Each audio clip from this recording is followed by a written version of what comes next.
Felipe Vega de la Cuadra, un amigo de verdad, que guía con sus palabras, siempre con sinceridad.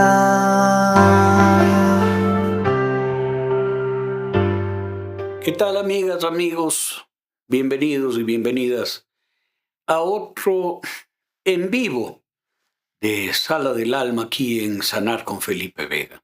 Digo en vivo entre comillas porque todavía seguimos con los apagones. No podemos hacer el vivo en vivo a las 6 de la tarde, así que tenemos que pregrabar unas horas antes para que ustedes tengan, como todos los domingos, desde las 18 horas del Ecuador, el programa en sus pantallas. Muchísimas gracias por estar pese a los apagones. Muchísimas gracias por acompañarnos. Gracias por el like. Gracias por suscribirse al canal. Y gracias por continuar compartiendo con nosotros estas jornadas de reflexión sobre la vida. Hoy vamos a tocar un tema que es tremendamente común y que en terapia los psicólogos y psicólogas recomiendan: perdónate. Perdona a tu mamá, perdona a tu papá, perdona a tu pareja. ¿El perdón funciona? Es la pregunta del día de hoy. Primero, ¿qué es el perdón? El perdón es una categoría religiosa en donde el daño que tú me has causado, yo te lo disculpo, sin que medie nada más que mi bondad personal. Yo te perdono porque yo soy bueno o yo soy buena. Entonces el marido que le maltrata a la esposa es perdonado por la esposa porque ella sí es buena, el marido es el malo. El perdón, siendo una categoría religiosa que está en la moral religiosa, entre el bien y el mal, entre el bueno y el malo, entre el bondadoso y el perverso, lo que hace es polarizar el mundo entre buenos y malos. Y el mundo no está polarizado entre buenos y malos. No hay buenos y malos, hay personas y personas. Hay acciones dañinas y hay acciones reconstructivas. No hay mal y bien. Esta es una dicotomía forzada por la visión de la existencia del demonio y de Dios. Y no me voy a meter a discutir porque yo respeto profundamente las creencias personales de cada uno de ustedes. Pero vale la pena reflexionar de dónde sale este tema del perdón. Porque dice: perdónale a tu padre, perdónale que no estuvo, perdónale que se fue, perdónale que te abandonó. Y el hijo o la hija dice: sí, yo te perdono.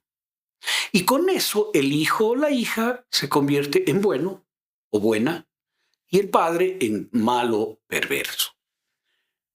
Y los malos perversos están condenados al infierno. Esta es en la lógica religiosa.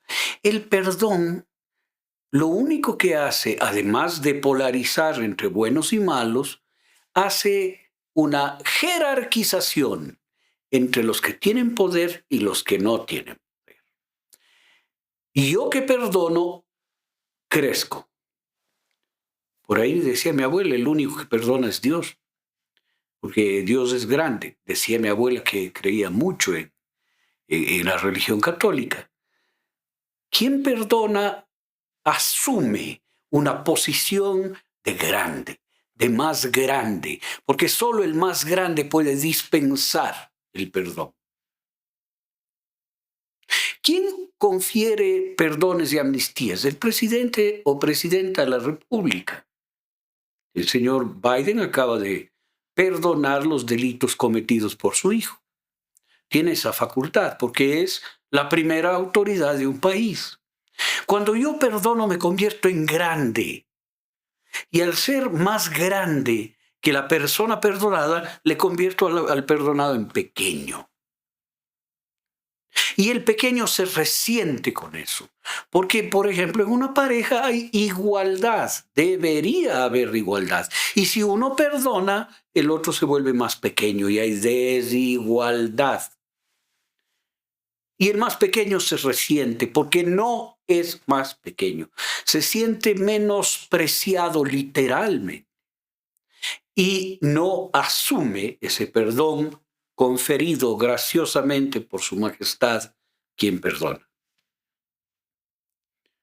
Esto es así. Las relaciones entre perdonador y perdonado se establecen de esa forma. No funciona el perdón y el olvido. Tal no funciona que hay países en donde han habido actos absolutamente execrables contra la vida humana, contra la libertad de las personas, que ha venido otro gobierno y dicho, ¿saben qué? Perdón y olvido, aquí borremos, damos la vuelta a la página y seguimos adelante. Y los perdonados han actuado con rabia. Y las víctimas han actuado con rabia. Y esos países han entrado en conflictos tremendos. Ya vamos a hablar del ejemplo histórico, contemporáneo, moderno, de lo que sí funciona, que no es el perdón. Bueno, voy a ponerle un ejemplo de cómo funcionaría el perdón si es que eso fuera realmente una panacea como se plantea. Perdónale a tu niño interior, perdónate a ti mismo, perdónate a ti misma, perdona a tu agresor, perdona. Bien, vamos a imaginarnos la siguiente escena. Yo estoy conduciendo mi vehículo y en una boca calle una persona se pasa a un semáforo y me choca y me destroza todo el lado derecho de mi vehículo nuevo. Yo me bajo a él se baja, esa persona que me chocó, y me dice, perdóneme, no vi el semáforo. Perdóneme, por favor, perdone. Yo le digo, ¿cómo? Pero está bien, le perdono. Muchas gracias, me dice, me da la mano, se sube en su vehículo y se va. Y yo, el perdonador del accidente, me quedo con el vehículo dañado y tengo que repararlo y tengo que pagar al latonero, al mecánico, la grúa, etcétera, porque yo le perdoné y me quedé hecho cargo de los daños. Esto funciona así en la vida psicológica. Si yo he sido abusado, si yo he sido maltratado, si yo tengo daños en mi vida, y perdono al agresor, entonces me quedo con los daños y el agresor se va campante, coge su carro y se va feliz y dice, ay, qué buena persona esta, ¿no? ¿Eh? No funciona el perdón. El perdón solo no funciona, quiero decirle. Yo puedo decirle a quien me chocó, sí señor, qué pena que no vio el semáforo, pero me dañó mi carro y ahora ¿qué hacemos?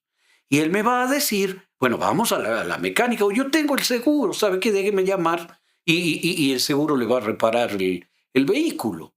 Y yo con cierta molestia, porque me impidió ir al trabajo, porque de todas maneras hay daño, me voy a quedar sin vehículo, pero acepto la reparación. Reparación.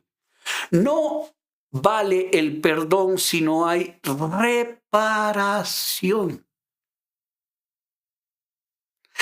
Repetiré, el perdón no sirve de nada, mejor dicho, es negativo y nocivo porque me deja con la carga de lo dañado, si no hay reparación.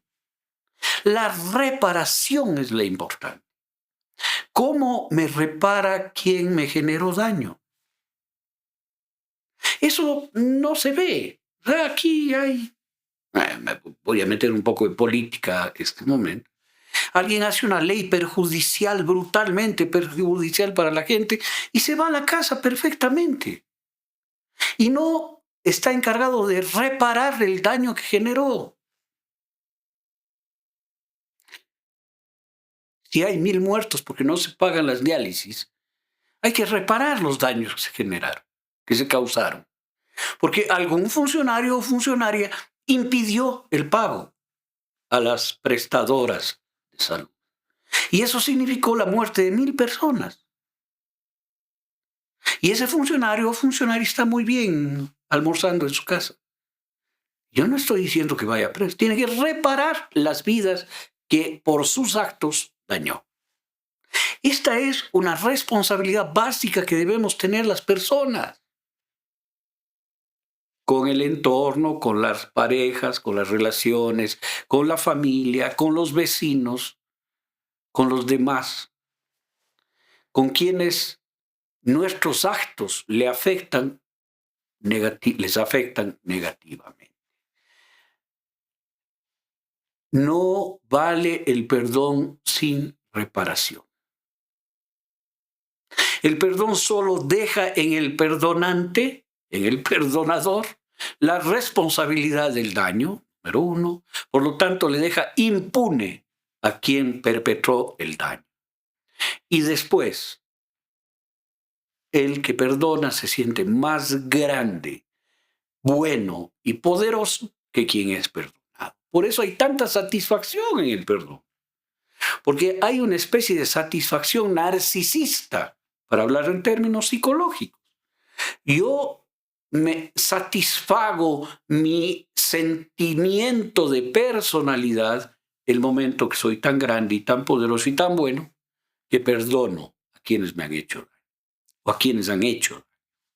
Es muy cómodo para la psiquis decir, te perdono. No. Y fíjense ustedes el gesto que yo hago, te perdono, porque es desde arriba, porque es desde el poder, porque es desde la autoridad que yo confiero perdón.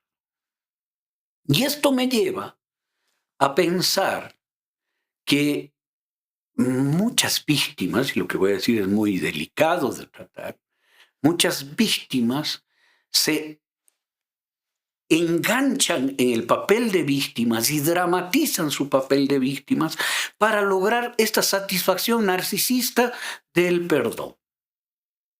Felipe, pero oye, perdonar es necesario, porque no te quedas enganchado, ¿sí? Pero no hay posibilidad de desengancharse, yo no diré perdón, de desengancharse de lo que viví si es que no hay reparaciones. Reparaciones que no necesariamente vienen del perpetrador. Reparaciones que vienen del contexto, reparaciones que vienen de mí mismo. Eso se llama resiliencia. Esta palabrita que tanto y tanto se utiliza y que no le terminamos de dar forma. La resiliencia viene de la ingeniería de materiales. Cuando un acero se dobla y cuando termina la fuerza que le dobla, regresa a su posición o a una posición casi exacta a la que tenía antes del ejercicio de esa fuerza, es un material resiliente. Esto se ha trasladado a la psiquis de las personas. Yo soy una persona resiliente. Si después de vivir una catástrofe, regreso a la actitud, conducta, personalidad que tenía antes de la catástrofe. Si es que he sido una persona que fue violada, abusada, y después puedo regresar emocional, internamente, psíquicamente, cognitivamente, a la posición que tenía antes de el hecho brutal de la violación, soy una persona resiliente. Pero ojo, la resiliencia solo existe cuando son eventos inmanejables, impredecibles, inevitables. Un terremoto, una guerra, un salto, una violación, un forzamiento con arma. Pero no es pues la resiliencia que me dejen sin trabajo por voluntad de alguien y yo asuma con alegría las cosas. Es un acto de injusticia que no convoca la resiliencia, sino convoca a la falta de valoración de la realidad. Es que estoy tan bien, me botaron del trabajo y estoy tan bien, redujeron el personal, pero soy un hombre feliz. No, ahí hay una alteración de la valoración de la realidad. La resiliencia hay cuando, después de haber estado en un campo de concentración donde morían toda la gente y yo estaba absolutamente desnutrido, pude salir sin odio y sin venganza. Pude salir mirando la vida con alegría. Eso es resiliencia. Resiliencia es una niña que fue violada y después en su madurez vuelve a recuperar la condición de salud mental, emocional, sexual. si no puede recuperar, es una persona que no es resiliente. Es una persona que necesita terapia para recuperar su condición, la condición más cercana a la condición previa al acto de violencia que ha vivido. ¿Y qué pasa si además de no ser resiliente, perdona? Se quiebra, por supuesto. Desde la resiliencia puede haber una superación del daño.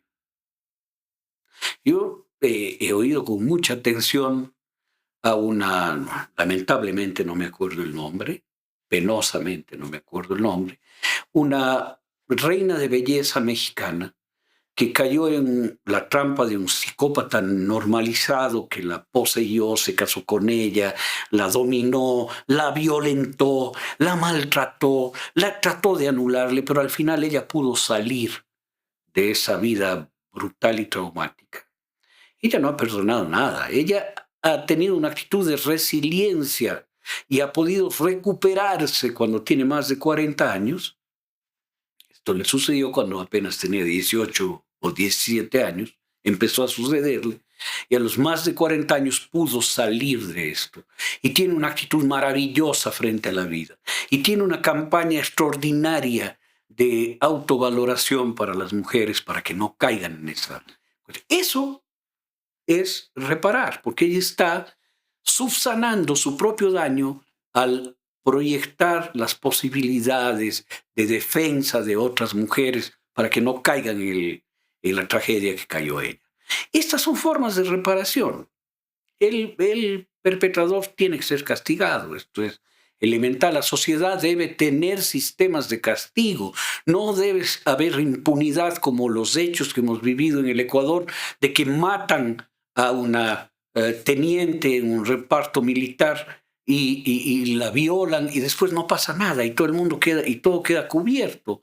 O la esposa de un oficial de policía va a visitarle en el lugar de trabajo, en la academia superior militar y termina muerta y enterrada en algún lado y no pasa nada. O el caso que vivimos acá en Imbabura de una niña que fue, niña de 18 años, 19 años, que fue abusada, violada por un policía y otros miembros de instituciones como los bomberos en Quito. Y no pasó nada, nada. Es decir, los perpetradores son perdonados por la sociedad. Y el daño queda en la víctima y en la familia de la víctima. Porque hay la impunidad es una manera social de perdón. Y ahí se desencadenan otros mecanismos psicológicos. Porque los seres humanos, queridos amigos y amigas, tendemos a varias cosas. Tendemos al equilibrio, tendemos a la justicia, tendemos al bien. No es como pensamos que somos dañados, pero no. Tendemos al bien. Por eso la gente protesta cuando hay actos brutales. O sea, el mundo entero protesta contra lo que está sucediendo en Gaza. Que bombardeen hospitales y maten niños. ¿No?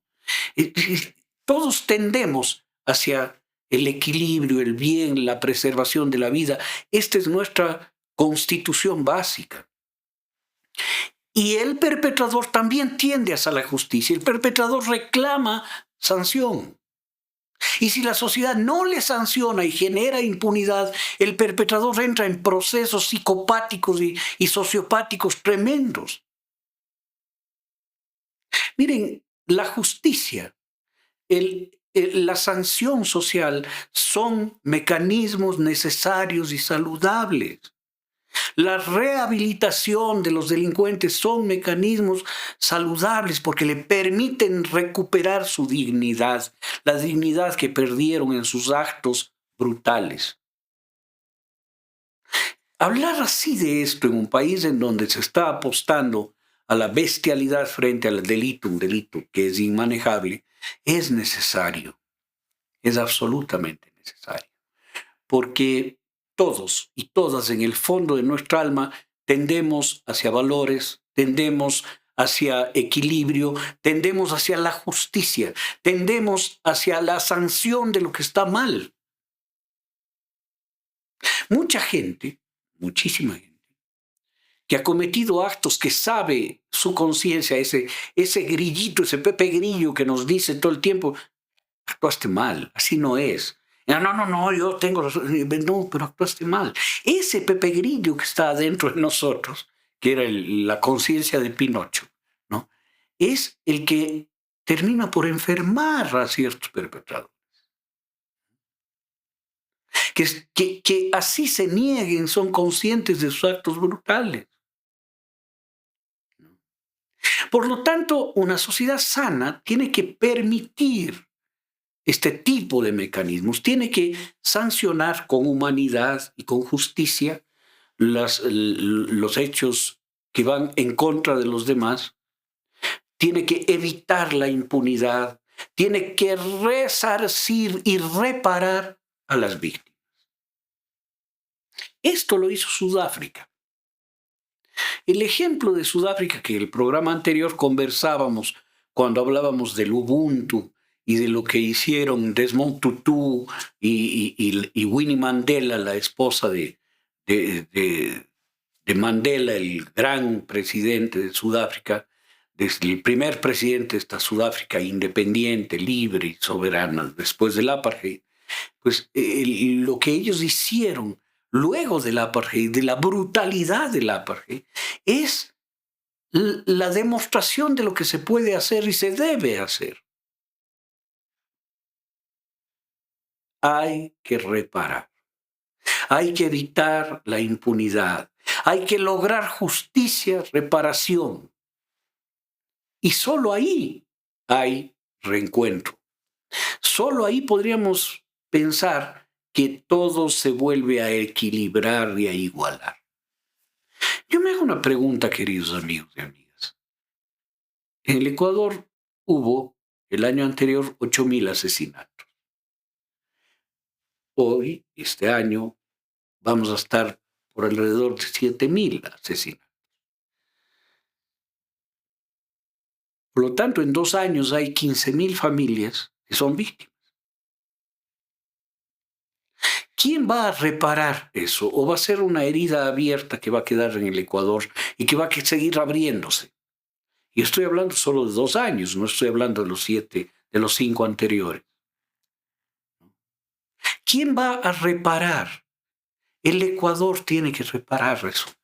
Porque si no reparamos, no sanamos. Si no reparamos, no sanamos. Y si no sanamos, tenemos heridas abiertas que siguen sangrando y que siguen reclamando violencia.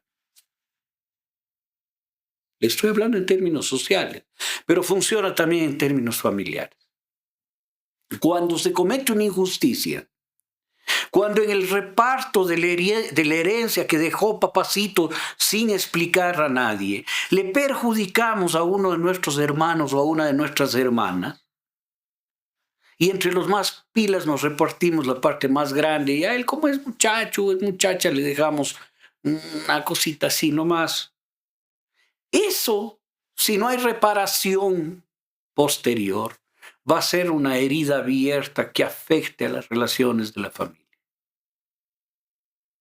Porque alguien va a exigir justicia. Y ese alguien normalmente es alguien de las generaciones venideras. El nieto, la nieta, exige justicia. Exige sanción y puede castigar. Asume el rol de castigadora. Condenamos a uno de los nietos, a uno de los bisnietos o bisnietas a convertirse en personas que van a cobrar las deudas que la injusticia generó. Con lo cual estoy diciendo, este país va a tener generaciones que van a buscar vindicta, venganza. Si es que no reparamos.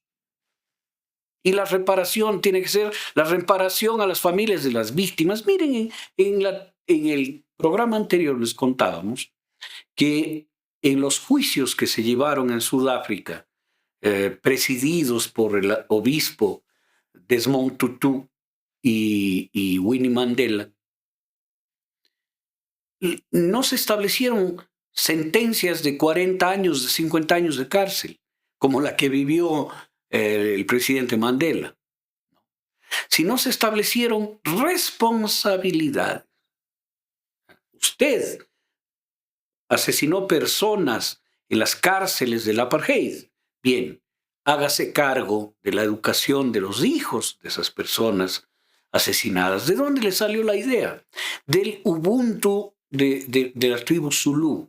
Si usted en la tribu Zulú, en la guerra o en la confrontación entre tribus, mata a alguien, la familia de esa persona muerta viene y le entrega a los hijos huérfanos y dice, críalos. Y el hechor, el perpetrador, asume esa tribu los hijos y los cría. Además, en la cultura de la persona a la que mató. Esa reparación es la que nos permite seguir siendo seres humanos. De nada sirve que al asesino le encierres 40 años. Solamente aumentas la tragedia, decía Desmond Tutu cuando explicaba esto.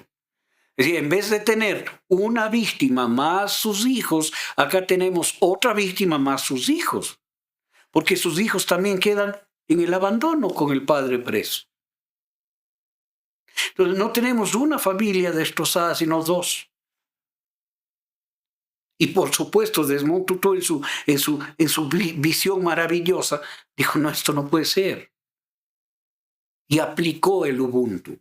La reparación.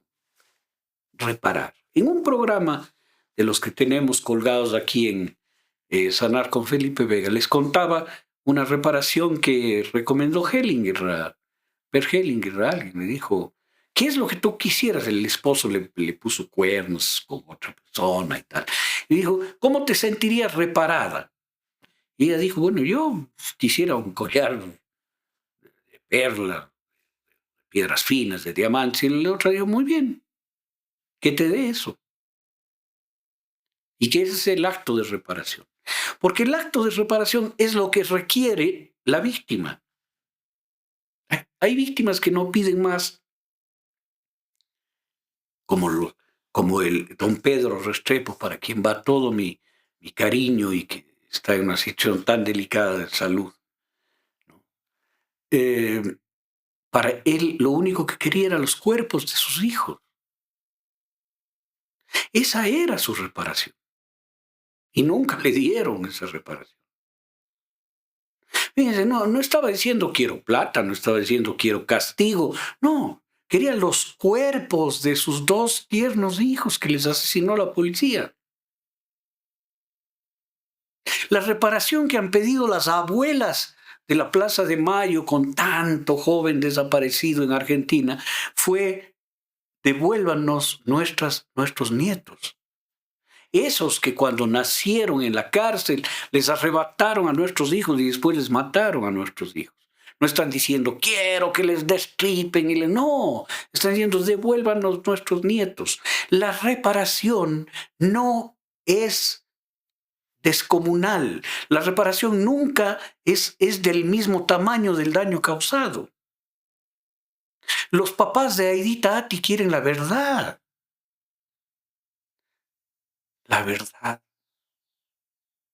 En una relación de pareja, la reparación a veces es nada más que eso. Mirar con otros ojos a la pareja. Mirar. Decir, ¿sabes qué? Yo estoy actuando mal. Tal vez la reparación es reconocer también. La reparación es bajarse del pedestal de fuerza que trae la perpetración. Reparar, no perdonar. Claro, digamos que el perdón debería ser la conclusión lógica cuando se igualan las cosas, pero el perdón significa olvido. Esta sería otra pregunta interesante. Perdón y olvido, como si fueran dos cosas atadas la una a la otra. Perdón y olvido. Es como si los hechos no hubieran sucedido. No. Una cosa es equilibrar y reparar, resanar, y otra cosa es olvidar. Olvidar es una forma de impunidad. No podemos olvidar las cosas que hemos hecho mal. Podemos vivir con eso. Podemos vivir con eso. Caso contrario, somos seres inviables. Escúcheme bien. Yo he tenido relación con gente de la policía, gente de las Fuerzas Armadas, gente que ha combatido el crimen, que ha disparado sus armas, que ha matado personas. Y en la guerra también. Y algún día hablando con uno de ellos, soldado, joven en la época de la guerra con el Perú, él me dijo, yo no quiero hablar de esto. Es una cosa que tengo en el alma como una enorme piedra. Porque yo tuve que matar o me mataba. No importa la justificación. Pero el hecho le queda como una enorme piedra en el corazón. A la que de la que no puede olvidarse, no quiere hablar de eso. Pero no puede olvidar. Un hecho así no se olvida, queridos amigos. La violencia brutal no se olvida. El perjuicio enorme no se olvida. El que dejó en la calle a sus sobrinos por estafándoles la herencia que les correspondía, eso queda en la memoria. El que abusó a un niño o a una niña, no es que se le olvida, le queda adentro. El olvido no es posible. El olvido no es posible. Parece que los impunes se olvidarían de las cosas. Todos los que han protagonizado esos hechos brutales y execrables en las cárceles del Ecuador, de decapitaciones, desmembraciones, patear las cabezas como si fueran pelotas, estas masacres infames de niños en las cunas que han sucedido aquí en el Ecuador y que suceden en Gaza. ¿Ustedes creen que los hechores de eso se le olvidan? No hay olvido. Eso no quiere decir que vivas colgado del daño que te hicieron. No, tienes que sanar, volver a ser resiliente, asumir la resiliencia, sanar, buscar reparación, hacer reparación, recomponer tu alma, porque si no lo haces, estás condenado o condenada al sufrimiento.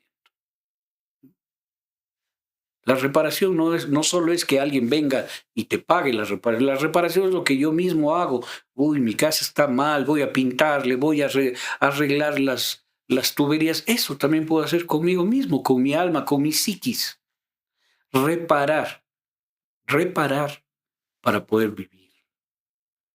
Eso no significa olvidar. Si olvido, no asumo las lecciones que aquello trae para mí. Si olvido, el hecho pierde sentido. Si olvido si olvido lo que robé, ¿no? Pierde sentido para mí el daño que generé a otros. Y quedo impune. Pero en el alma, en el fondo, yo sé que esa plata mala vida, como decía mi papá, se la lleva el diablo. Porque hay una tendencia a valores. No en vano, la gente que tiene estas actitudes brutales con los demás terminan muriendo en su propia ley, porque tienden hacia la autodestrucción. Con esto no estoy justificando nada, perdón, no quiero justificar nada, estoy tratando de explicarme por qué terminan como terminan. ¿Por qué terminan como terminan. Y eso es un mensaje general. Oigan, decía Monseñor Luna Tobar, Luis Alberto Luna Tobar, para quien yo siempre le tuve un cariño y una deferencia especial. Se despedía de cualquiera que conversaba con él diciendo, sé bueno, porque ser bueno es más rendidor, da mejores réditos. Mira tú. Pero no es esta bondad sonsa de quien está por arriba y perdón, no. Es ser bueno, actuar bien para que no tengas motivo de reparación con nadie, para que no generes daño, para que no causes daño. La no violencia del Mahatma Gandhi es no causar daño, evitar causar daño. Por lo tanto, mis actos se vuelven éticos, mis actos se vuelven rectos, mi pensamiento se vuelve recto, mi palabra se vuelve recta, mi palabra se vuelve inocua, no dañina. Puede ser muy aleccionadora, pero no causa daño. Evita actitudes, pero no causa daño. Ser bueno es más redituable. Tener una actitud bondadosa es más redituable. Ser honesto es más redituable. Lo estoy diciendo en un país en donde los honestos parecemos idiotas. Pero ¿cómo no robaste pues, en Pacific-Tel, Felipe Vega? Si todos los que salían de Pacific-Tel salían millonarios. ¿Cómo? A mí me fueron a ver los ingenieros de Pacific-Tel cuando yo salía a vender almuerzos y tenía mi mismo viejo carrito.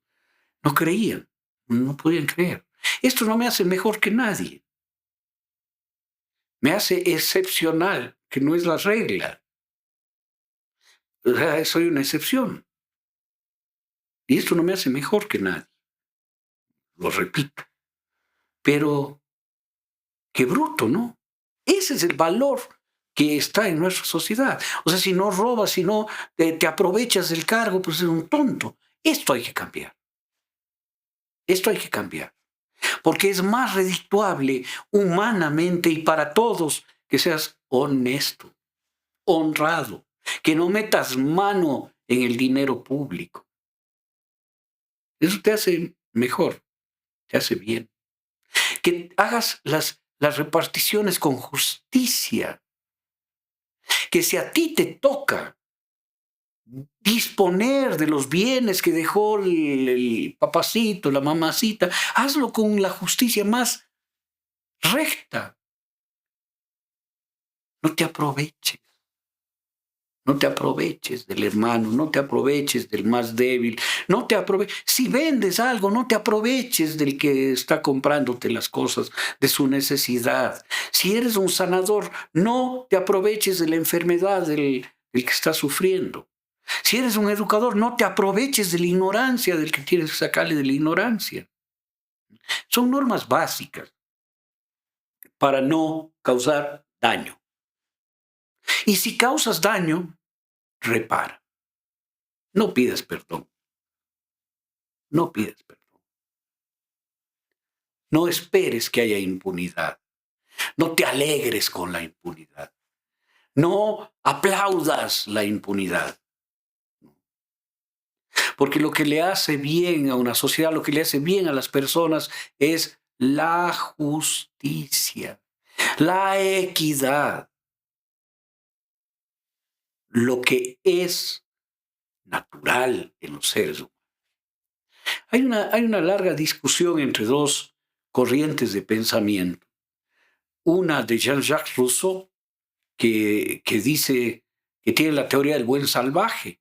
Dice, todos los hombres en esa época, siglo XVIII, se hablaba solo de hombres, no de hombres y mujeres.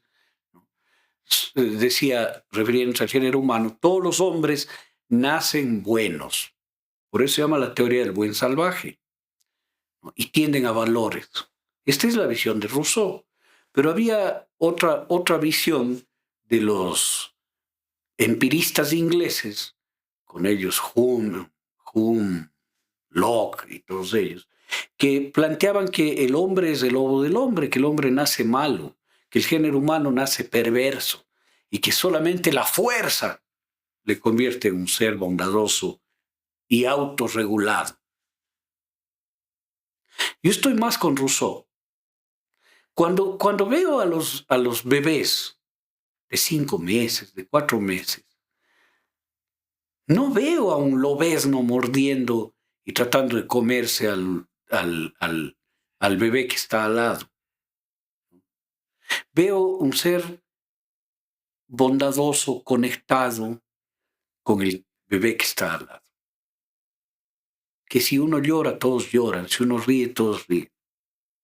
Creo más en Rousseau, creo más en que todos y todas somos seres bondadosos, equilibrados, positivos, constructivos, y que la sociedad nos va volviendo lobos uno del otro. Pero en el fondo del alma, queridos amigos, en la psiquis profunda, mantenemos este impulso de bondad, de equilibrio, de justicia y de reparación del que estamos hablando el día de hoy. Claro, el perdón funciona si es que todos somos lobos de todos. Yo no quería comerte, pero te destrocé. Ya te perdono. No. Por cada psicópata asesino en el mundo, por cada psicópata asesino en el mundo, hay 20 o 10 millones de personas buenas. Pero juzgamos la conducta humana por un psicópata. Y esos 10 millones de personas buenas protegen la vida. Esos 10 millones de personas buenas quieren justicia.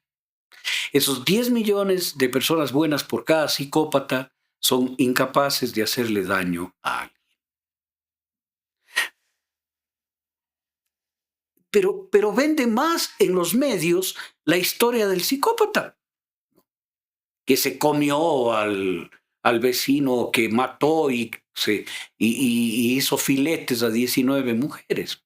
Eso vende más, atrae más, nos asusta más, nos espanta más y nos genera curiosidad, porque no somos así. Porque las cosas que no somos nos generan curiosidad. Por supuesto que sí. Eso hacen los niños muy chiquitos cuando conocen las diferencias genitales entre niños y niñas. Les genera curiosidad lo que no tienen.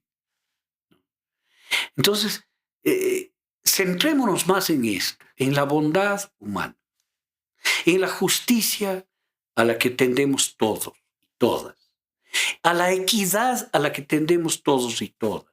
Y dejemos el perdón como un recurso que no es el más eficiente, que no funciona, que es un recurso necesario e inventado por una lógica que no tenemos como género humano. Le dirán, pero hay tanta gente mala. Sí. Y yo les diré, hay tanta gente sufrida y hay tanta gente que se siente tan mala ellos mismos que actúan como tal. Se han autoconvencido de su perversidad.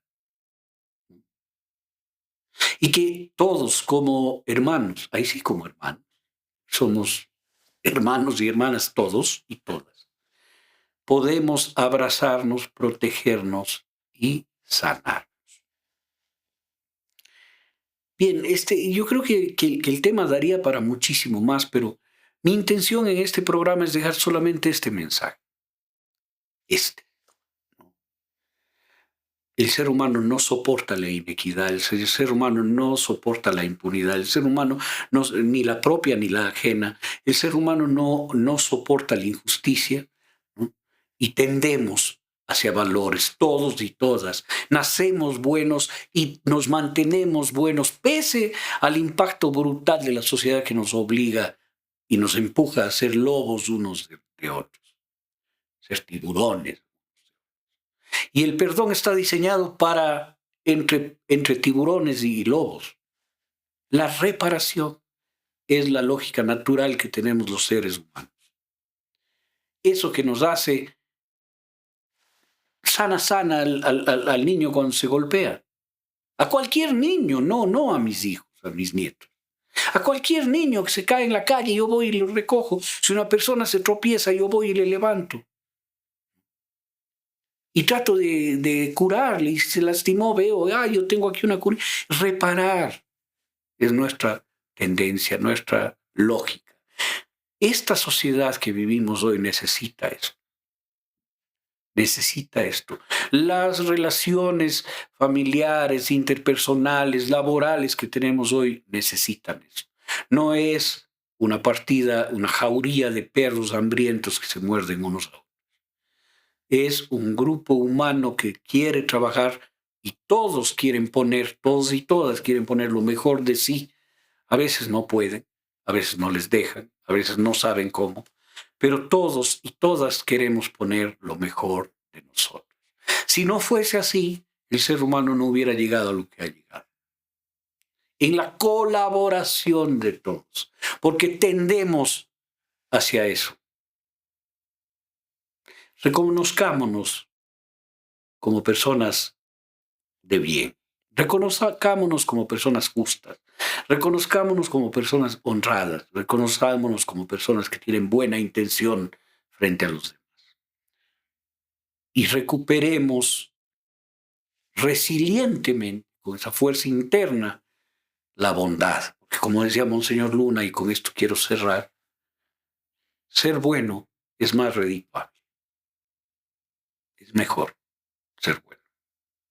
Queridos amigos y amigas, que tengan una buena semana, que miren con otros ojos el entorno y a las personas, sería una maravilla.